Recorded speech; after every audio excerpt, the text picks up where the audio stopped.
Hello from San Diego. I'm here to talk with you about the subject of historical Kamishibai. My name is Walter Ritter. I'm a singer and an actor, and I'm also the executive director of a theater company called Right Out Loud. Though Right Out Loud is a theater company, it's most unusual because we don't produce plays.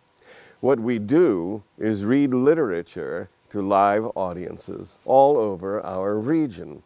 And we do it with a great deal of Kamishibai involved. So, the little boy got away, did he? And the Yamanba jumped up and ran off after the apprentice. Stop, boy, stop! We found Kamishibai about 12 years ago, more or less accidentally on purpose. Veronica Murphy, the artistic director of Right Out Loud, whom you will meet soon later in this video, and I knew from early on that we wanted to read literature to young audiences. But we didn't want to do it in the way that it was commonly done, holding a storybook, reading it, and turning it around to hope all the children could see the pictures clearly, which of course they often cannot. So I started doing daily searches online, using search terms like children's story different or children's story out loud. So I did a search one day for children's story different Japan. And all of a sudden, there came this picture. It was Kamishibai. We immediately fell head over heels for Kamishibai and started doing it just as quickly as we could get funding together to buy our first Kamishibai butai and some stories from Kamishibai for Kids in New York City. And it very rapidly became a major part of Right Out Loud's programming. What is historical Kamishibai? I think it's a very fair question. It hadn't even occurred to me until Right Out Loud got involved in creating a couple pieces of historic Kamishibai. We define historic Kamishibai as a story that has to do with actual historical events or people or places or things. It can be historic fiction or it can be just history itself. There are a number of examples I can give you, but the first one I'd like to point out is this one right here that I think a great many of you already know. This is The Mother Cat, written and illustrated by Kyoko Watanabe. It's probably a story you're very familiar with. I know that it's popular and very well known. I do it frequently, especially for first, second, and third graders who find it quite entrancing. It is an example of historical fiction. Why? Because it's based on a fire that took place in an empty warehouse in Brooklyn, New York City, in 1996. Kamishibai, since the 1930s, has been used for a variety of purposes, not just children's stories, but also programming intended for adults. Well, the Japanese government used it for propaganda purposes in the 30s and 40s. Much more recently, Kamishibai has been used as a tool for public health instruction. It's also been used for historical Kamishibai stories. One example is the amazing case of Dr. Ward.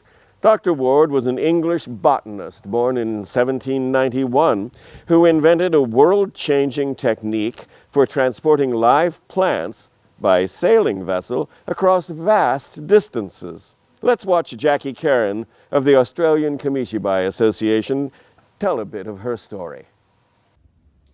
May 1834.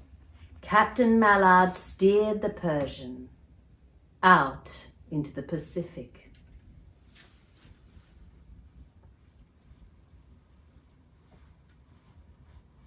They rounded the Horn.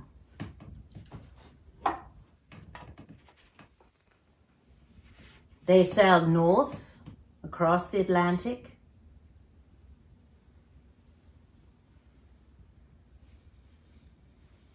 Across the equator. And finally, they sailed up the Thames to London, where Dr. Ward was waiting. Oh,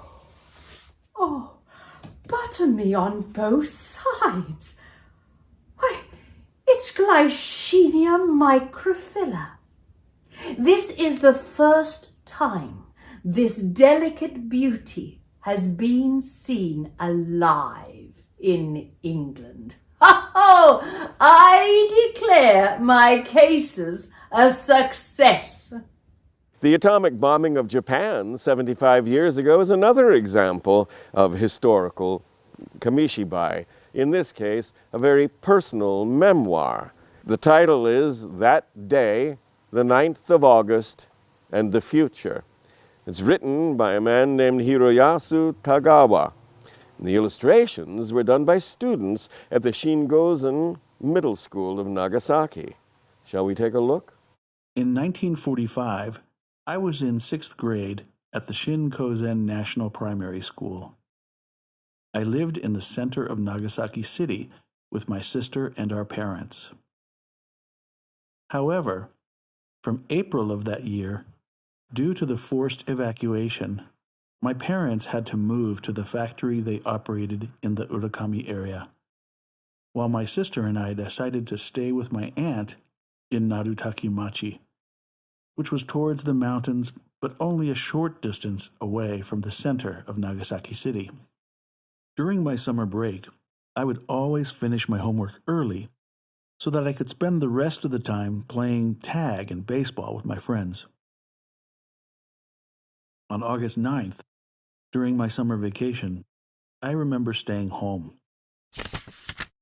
The Pacific War, which began on December 8th, 1941, had gradually worsened, and from around 1944, the air raids began to spread all over Japan.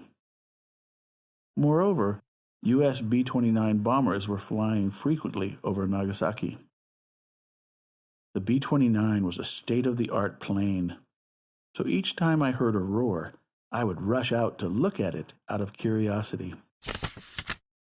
Then, one day, August 9th, 1945, at around 11 o'clock in the morning, I thought it must be a B-29, so I rushed out to the garden. And when I looked north of my house, I saw a plane approaching from over the mountains. As soon as I said, "I found it," a small white parachute fell from the plane.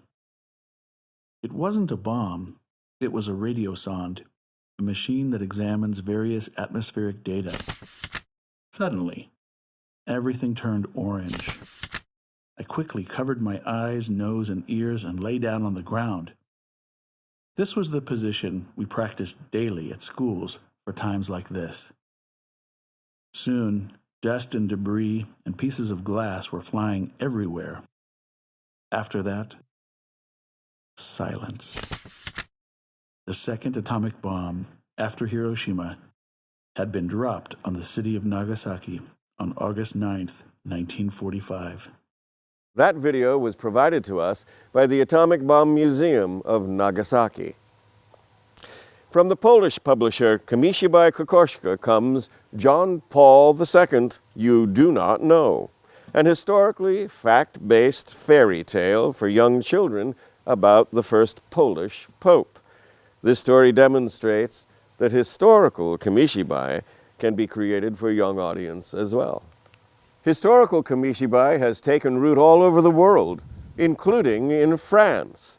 A remarkable artist there named Philippe Robert is creating Kamishibai based on historical themes, in addition to other stories.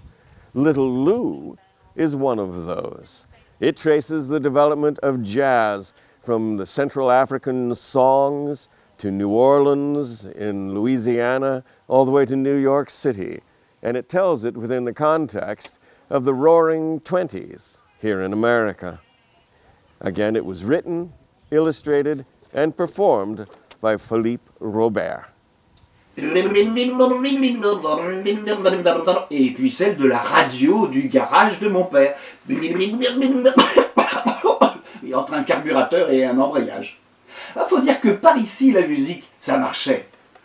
Dieu ayant fait l'homme à son image, il y a pas mal de chances pour que le Seigneur aime la musique. Oh, when the saints go marching in, go marching in. Oh, when the saints go marching in, go marching in. Oh, yes, I want to be in that number.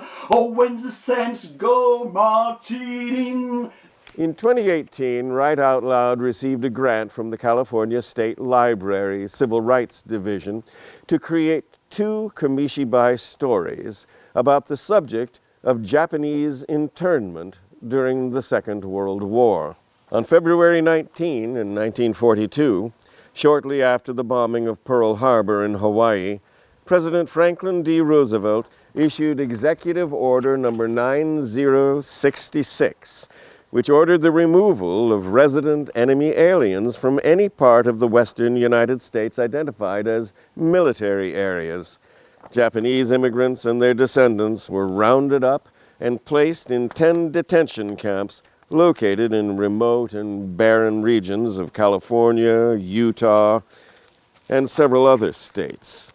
In all, about 117,000 people, most of them American citizens, were forcibly relocated.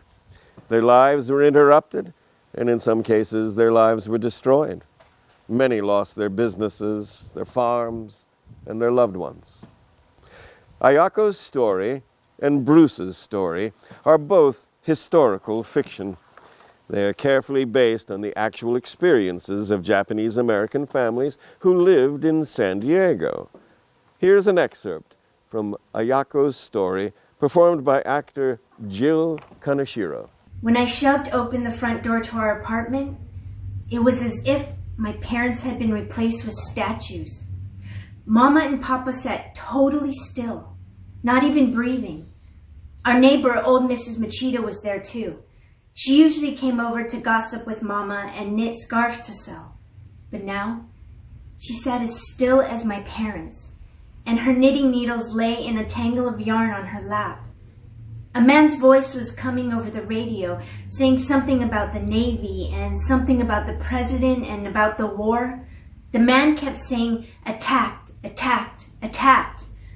"Ayako," Papa said, "go to bed." "But it's still light out." "Go to your room now."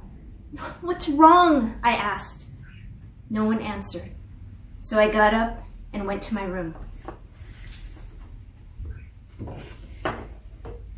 The radio stayed on all night long. I lay in my bed and heard the murmur of the man's voice. I watched the moon slide into the frame of my window. It reminded me of the dirty baseball. I forgot I had shoved it into my pocket when Mieko dragged me away from the park. I pulled it out and held it next to the moon as it tracked across my window, then out of the frame while the radio droned on.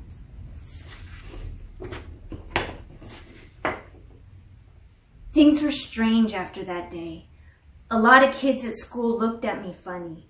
Teacher would ask me if I was okay about 1,000,000 times a day.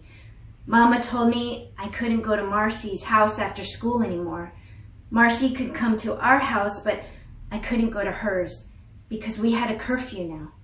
We meant all Japanese, not just the kids.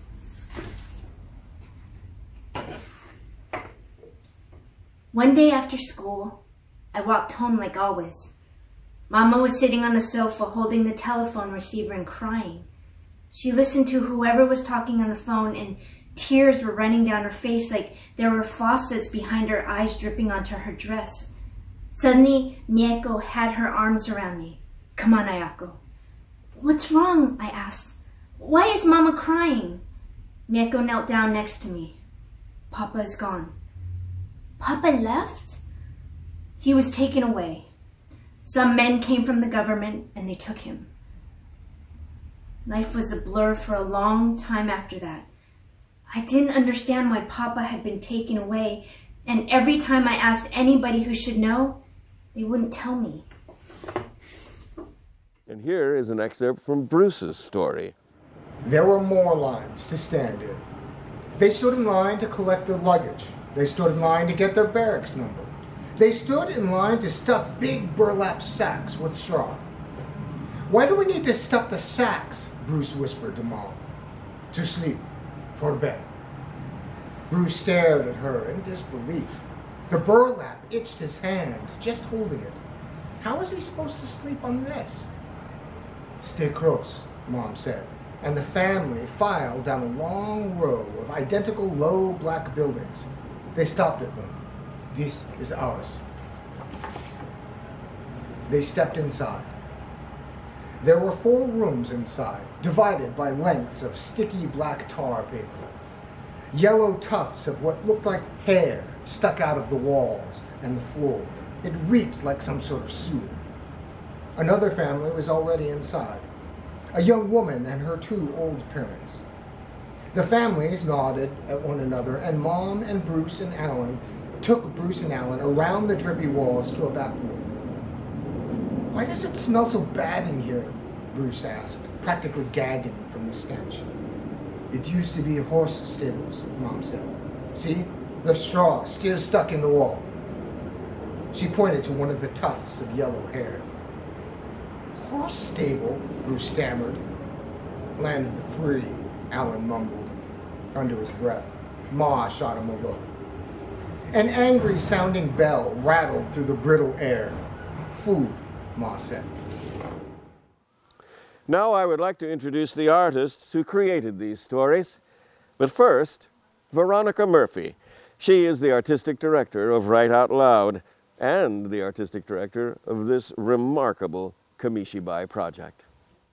Hello, everyone. I'm Veronica Murphy, and I'm the artistic director of Write Out Loud. I'd like to introduce you to our workers on this project. Rachel Van Wormer is the writer of both of the stories that we're going to be talking about today. And Debbie and Larry Klein are the illustrators for Bruce's story, and Samantha Pascarella is the illustrator for Ayako's story.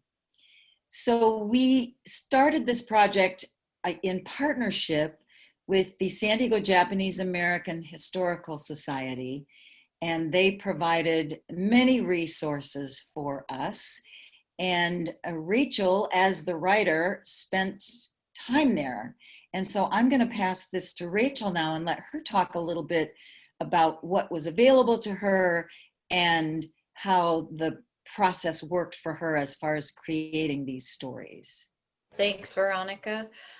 So the San Diego Japanese Historical Society was an invaluable resource to this project. I was able to go to their archives and have pretty much complete access to everything that they had there that was pertinent to the Japanese internment, specifically in San Diego and throughout some other places in Southern California. And that was everything from propaganda that was published at the time to reams and reams and reams of printed magazines and newspapers that were put out in the internment camps by the Japanese Americans who were interned there, to interviews, first-person account interviews with individuals who had been through the experience or whose parents or grandparents had lived through the experience. And so the resources there were, like I said, truly invaluable to just compiling information and finding out and figuring out and digging through and trying to understand what this really horrific experience was for these people who had to live through it. From all of the notes and everything that I had compiled over those 2 or 3 weeks, I went away for about a month or so and wrote the first story. And then I went back to the Historical Society for a couple more visits to sort of fill in some gaps and get some more information and follow some other leads and rabbit holes down to see if there was something else that I could pull to put together the second story, which was a little more involved and longer. And then from there, I hammered out the first draft of the second story, we sent those away to our partners at the Japanese Historical Society, who then very graciously went through it, came back to us with feedback. We incorporated some of that feedback. We met with them to talk about some of the adjustments and the notes that they had. And then my job as the writer was done, and I passed it off to Veronica to send to the illustrators. And we actually had to do a lot of editing from the original pieces, only because Rachel is an amazing writer and she had so much information, and the stories we felt were just a little too long to tell in the Kamishibai style, and we didn't want them to be an hour and a half. So we tightened them up, and the first story that we completed with the editing was Ayako's story. And so then I went to Samantha and gave her the story, and well, I'll let her tell you about her process and how that worked. Okay, well, I'm Samantha. Thank you, Veronica. Rachel, I really enjoyed reading your story, and the images of the internment were pretty vivid in my mind. I went online to look at the wonderful collections of Dorothy Lang's photographs and other photographs that were online. That became an entry point to where, okay, if I was Ayako and tried to put myself, to walk in her shoes and imagine myself experiencing what she did. And it's a story that's important to tell, in that you appreciate the dignity and beauty of the folks that were interred and how they found ways to make the best of the situation. It became important to me, and the more I talked to Veronica and Walter about the story, the more I wanted in, and I wanted to be part of it. Now, let's talk about Bruce's story and the illustrators, Debbie and Larry Klein, who have actually illustrated Kamishibai stories for us in the past. And so while this was Sam's first experience, Debbie and Larry are sort of familiar and have had experience doing this. Well, I'd just like to say that to begin with, watching children respond to Kamishibai is so essential to anybody working with this, because it puts the children at a level that no computer, you're talking about iPads, and they just relate in such a different way. The best story I think we can tell is when we were out at Balboa Park and over by the Aeronautic Museum, and there were kids sitting, there were like 100 kids sitting looking at this little tiny square and jets were flying over occasionally, and Walter was reading, and Walter Ritter was reading, and he would stop for the jet to go over, but the kids wouldn't even look up. They were riveted to the image in that little box. And when Walter had to stop reading because of the sound of the planes flying overhead, the kids didn't move. They didn't. It was just, absolutely waiting. It was phenomenal. It was really phenomenal. And, so you want to talk a little about Bruce's? Sure. Well, I mean, the first part is always kind of like trying to define the characters and the process of creating sketches to try to, find your way through those characters and kind of whittle it away until you get what is kind of the essence of each person. Oh, and because we collaborate, there's a lot of initial drawings that happened and bouncing back ideas and go, no, that doesn't look right, or this looks right over here, and sort of adopting and adapting the imagery. Yeah, I'd say for every drawing that ends up part of the Kamishibai packet, there are probably, 4 or 5 drawings that lead up to Yeah. each one of those. And that's also, part of it is paring it down. So reading the story, figuring out really where, the proper page breaks would be, and trying to discern like what is the quintessential image that really kind of tells that story, especially because when you're telling a story like that, there's kind of an economy of the vision, the artistic vision. You're trying to say something that might have a page of text associated with it, but to have an image that is kind of unfolding as an individual image as that's being read. And that's kind of a unique aspect, I think, of Kamishibai. There's also an aspect where we follow the storyline, but we also try to create some continuity in the visuals, which can be challenging sometimes. The aspect I was going to talk about was the aspect of normalcy. So it starts out with, their beautiful house with wallpaper, and mother is, working in the kitchen, making food for the kids. And then there's a distinct absence of that through the rest of the story. They end up being in barns and living in tar paper, shacks that are created, by the army. And then, in the last scene, they're back in a house, it's not their home, but there's hope for the future, and they're in a house that has wallpaper, and it's kind of like a rough, rustic wallpaper, but it's like, it symbolizes the return to normalcy, that thing that is in the background that you think of as not being such an important element, but to us, it's really something that kind of told us the story of something coming full circle.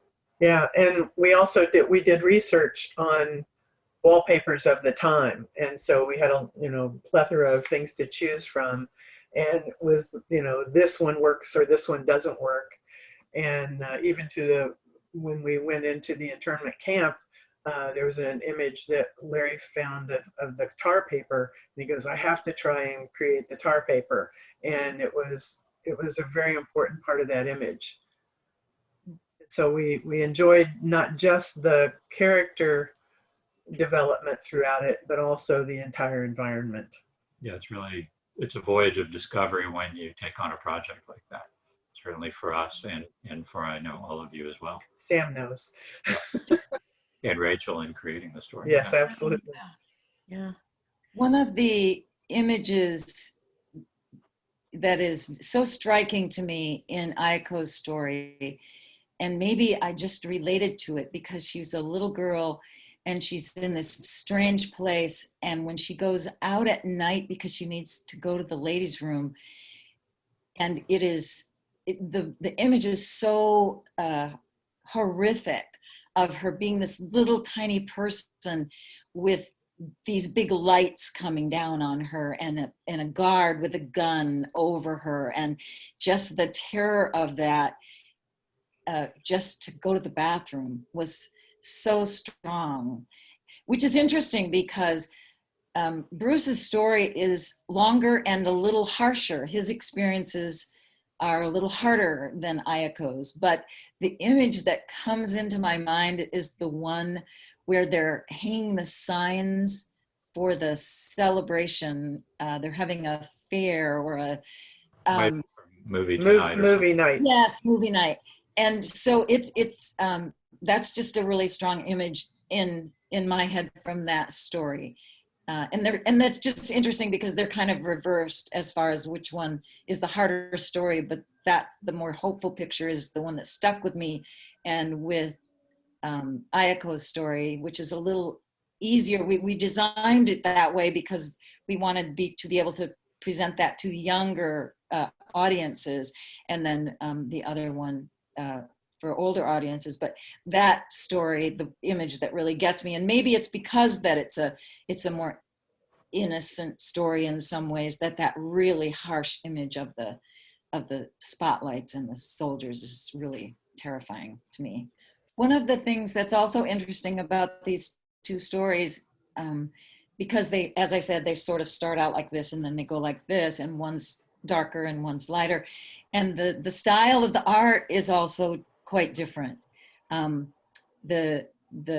Sam's illustrations are done with like pastels and soft colors, and Debbie and Larry's the lines are more sharp. They're just more sharp. Yeah, they're more, and so that's also kind of illustrates the difference in the stories, right? The softer lines of the lighter story, and the harsh contrast of the harder story. Well, there were it seems like there were a lot of details, small things in the story that just, they needed to be there. And that's part of the reason for the clarity. This idea of walking around, looking at your shoes for years, as a child. And, your shoes, your feet hurt, and you're growing out of them. And that idea of the shoe just becomes such a powerful, connected element of the story throughout, all of his experiences, that it's just one of those things you kind of walk away thinking about. It's something that stays in your mind. Good job, Well, by the way, Rachel. Oh, thank you. I was going to say that's one of the things that became very evident, and that was a real gift from the oral interviews and from the newspapers that were published in the camps.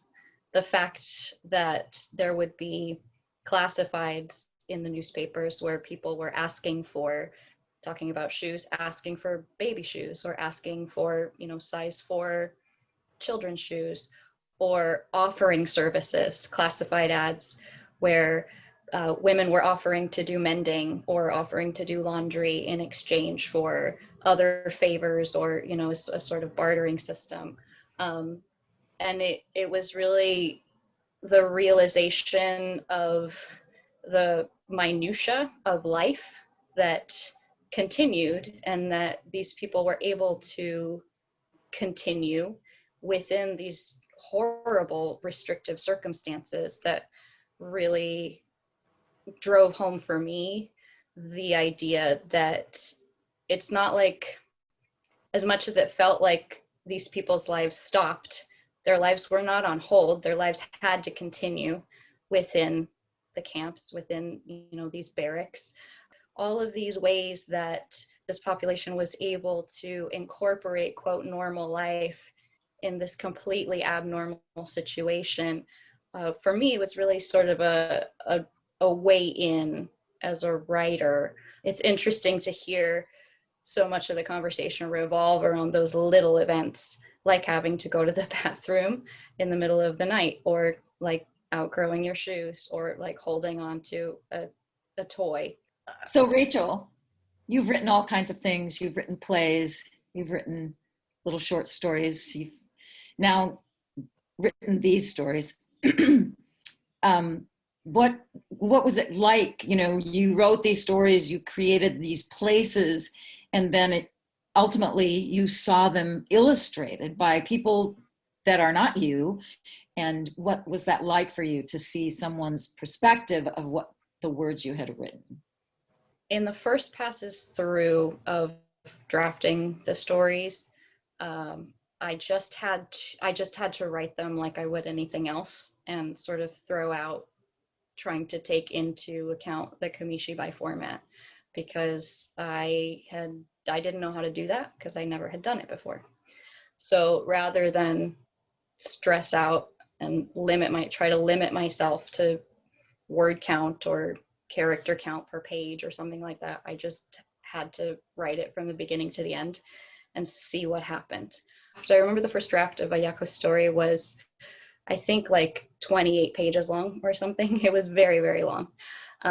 So editing became the bulk of the time commitment of really crafting the stories down. Bruce's story, I think, was over 40 pages, just because there was so much incorporated in there. So once they were written and we established the scaffolding and the structure of what these were going to be and what we were going to sort of keep, then it became about going through and trimming until they were down to what you told me was workable, which I think was like 15 pages for Ayako and 22 or 23 for Bruce. And then at that point, I remember, Veronica, you and I did go through and sort of roughly map out where page breaks might be and kind of start sectioning off the story to what would make sense to maybe all be incorporated into one image, to get a sense of what that story would be like in the Kamishibai format. And I remember after it, well into the process of seeing the illustrations coming through, we would go back through the story and make little shifts and changes to, to bump a sentence or two up or down or onto the next page, or to move a section a couple pages earlier or a couple pages later, because as far as the visual narrative, that made more sense. So the text, the finalized text, was very heavily influenced by the illustrations. I'm identifying with what Rachel is describing of it's so hard to pare away and get down to the essence. Before we wrap up, I'd love to just ask if there's anything that any of you would like to say that you haven't had a chance to say, or that you got inspired by hearing someone else, or is there anything else you'd like to tell our audience before we wrap up? The whole time working on the project and then listening to everybody here again, it reminds me that this is a cautionary tale, that we should not repeat this action, and the fact that we still are, and the fact that at the border, we're separating children from family members. Yeah, agreed. I very much agree with that. We have to keep reminding ourselves and telling the next generation, each new generation, to learn from our mistakes. Right. I just thoroughly enjoyed collaborating, even though it was, I never met you, Rachel, but we were collaborating, and that's an exciting thing to do. It's a very special thing to get to work on literature and art. It's hard work. You can't ever completely account for the time you'll have put into something to try and get it right. But it's so worth it. It's so worth the trouble. One of the things that I really loved about Rachel's writing of these stories, and I think it became because it was so important, is the connection, the relationships of the people.